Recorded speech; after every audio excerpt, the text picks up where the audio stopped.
11वां सूत्र है कि जिसके अंदर नारद जी वर्णन करते हुए कह रहे हैं कि भक्ति क्या है। तो आगे कहा, लोके वेदेषु तद अनुकूलाचरणम तद विरोधीषु उदासीनता। लोके वेदेषु तद अनुकूलाचरणं तद विरोधीषु उदासीनता।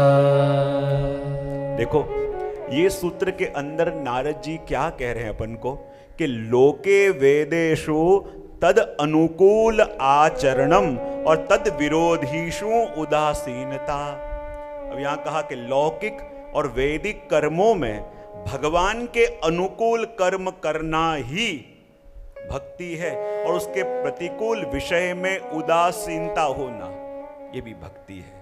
अब देखो, अनुकूल कार्य करते रहना और प्रतिकूल कार्यों के प्रति उदासीनता रखना ये भी भक्ति का लक्षण है। और उदासीनता का कल भी अपन ने दर्शन किया था। और भगवान के अनुकूल आचरण किसको कहते हैं? क्या अपने मन में जो आया वो करें, वो अनुकूल? और देखो, यदि प्रभु के अनुकूल जीवन हो गया है तो फिर आप क्या कर रहे हो क्या नहीं कर रहे हो ये ज्यादा फर्क नहीं पड़ता। प्रभु के अनुकूल होके जीना, प्रभु के अनुरूप होके जीना, वही तो भक्तिमय जीवन है। और अनुकूल जीवन का लक्षण क्या? चाहे अभी आप सब लोग घर पे बैठे हो तो सिर्फ ये वाक्य जो मैं बोलूं वो ये सिर्फ रिपीट करना, जब पालन होगा तब की बात तब है। लेकिन कम से कम ये बोलेंगे भी, मुख में जाएगा तो मानो बीज बो दिया, और बीज बो दिया तो जब भी सिंचन मिलेगा उगे बिना रहेगा नहीं। तो कहते हैं ना कि ये कौन कौन से सूत्र हैं जिसके द्वारा हम कह सकते हैं कि हम प्रभु के अनुकूल हुए। सबसे पहले कि भगवान के अनुकूल चलने का संकल्प।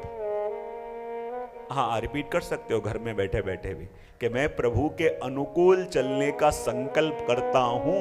और देखो, हम बात करते हैं भक्ति की, लेकिन प्रभु जहां ले जाना चाहते हैं पर हम अपना रास्ता कोई और चुन के बैठे हैं।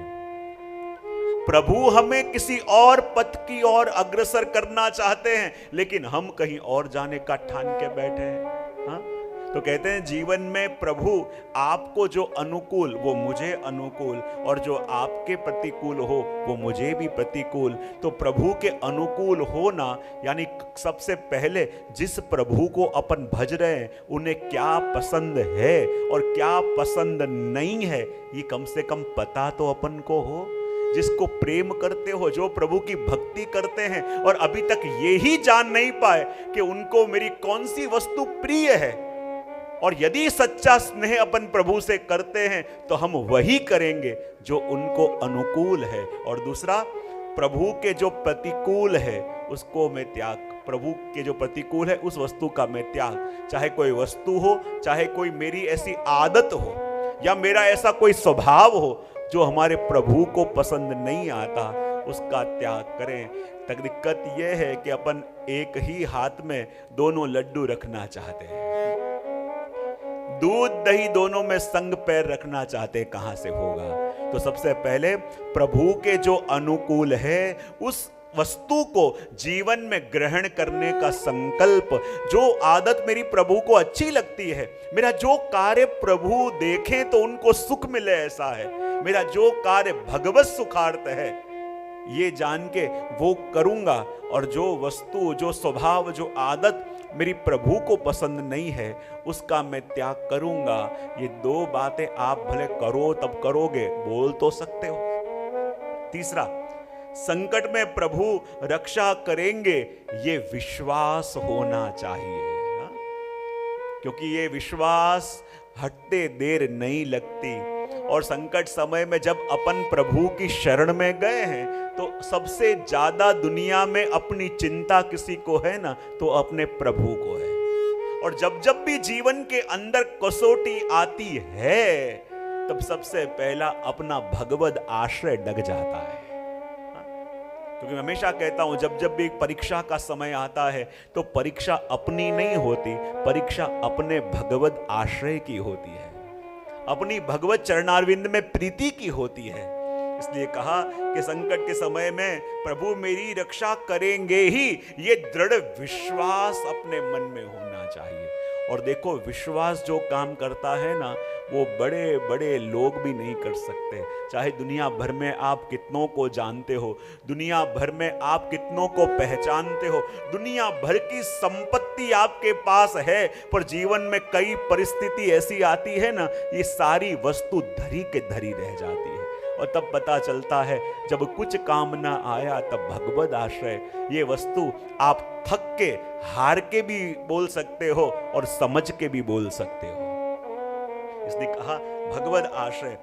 चौथा कहा कि संकट के समय में प्रभु को ही पुकारूंगा। जब भी कहते हैं ना, एक बालक है, चाहे माँ उसे मारती भी है, माँ उसे डांटती भी है, लेकिन चलते चलते ठोकर लगे तो हो माँ, यूं निकल जाता है। तो वैसे ही जब जब भी जीवन के अंदर कसौटी हो, तो कसौटी के समय में भी जब वो जीव प्रभु को ही याद करे, प्रभु को ही पुकारे, प्रभु का ही नाम ले, तब मानो ये प्रभु के अनुकूल है। कहा कि सदा अपने को प्रभु के चरणों में रखना। और सदा प्रभु के चरणों में अपने को रखना यानी क्या? मैं कई बार अपने प्रवचनों में कहता हूं, जैसे बारिश के अंदर आप जा रहे हो और बारिश से भीगना नहीं है, तो आप क्या करते हो? किसी शेड के नीचे चले जाते हो।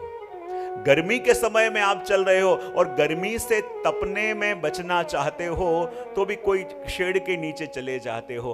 तो वैसे ही जीवन के अंदर भी जब लौकिक कसौटी होती है, तो प्रभु के चरणों की छांव में कैसे चले जाना, जब ये युक्ति भी जीव सीख ले, तब मानो वो प्रभु के अनुकूल है। और आगे कहा, अभिमान किसी भी बात का जीव को कभी होना नहीं चाहिए जो प्रभु की भक्ति कर रहा है, क्योंकि ये अपना स्वभाव बदला नहीं है, अपना क्षेत्र बदल गया है। चाहे अपना फील्ड चेंज हो गया, लौकिक में से अपन आ गए आध्यात्म में, और वही मन लेके आए हैं, और वही मन लेके आए हैं, तो सड़े हुए लकड़े के ऊपर कितना भी अच्छा पेंट मारो, वो अंदर का लकड़ा बाहर प्रगटे बिना रहेगा नहीं। चाहे प्रभु की सेवा कर रहे हैं, पर मन नहीं बदला ना, तो जाने अनजाने में ये अहम जो अंदर स्प्रिंग की तरह अपन दबाते हैं बार बार। क्यों? क्योंकि बाहर मेरी दीनता दिखे और अहंकार छुपे, और बार बार उस अहंकार को स्प्रिंग की तरह अपन दबाते हैं। लेकिन स्प्रिंग कैसी है? उछल के ऊपर आती है। और भगवत सेवा करते करते भी यदि मैं कर रहा हूं, मेरे द्वारा हो रहा है, ये सब मैं करता हूं, मैं हूं तो हो रहा, ये सब बातें आवे, तो समझ लो ये प्रभु के सबसे प्रतिकूल वस्तु अपने द्वारा हो रही है। सारे जीरो आ गए हैं, लेकिन आगे से अहम आ गया, यानी एक हट गया, और एक हट गया तो जो भी है वो सब जीरो हो जाता है। तो ये प्रकार अपन जब करें, तब सच्चे अर्थ में प्रभु के अनुकूल हो जावें। और कहा, तद विरोधीषु उदासीनता, और जो उसके विरोधी कार्य करने वाले हैं उनके प्रति उदासीन हो जाना। और उदासीनता का अर्थ अपन ने कल समझा था कि रिस्पॉन्ड न करना। और उदासीन का एक अर्थ होता है उत आसीन, और उत आसीन यानी क्या?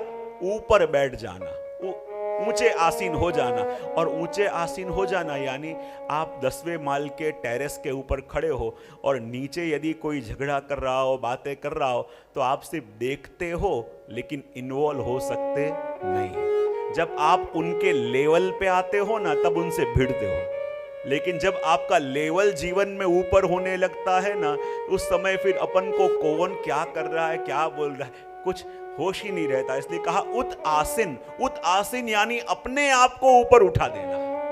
और अपने आप को ऊपर उठा देवें तो अपने आप ये जगत के प्रपंचों से अपन दूर हो जाते हैं।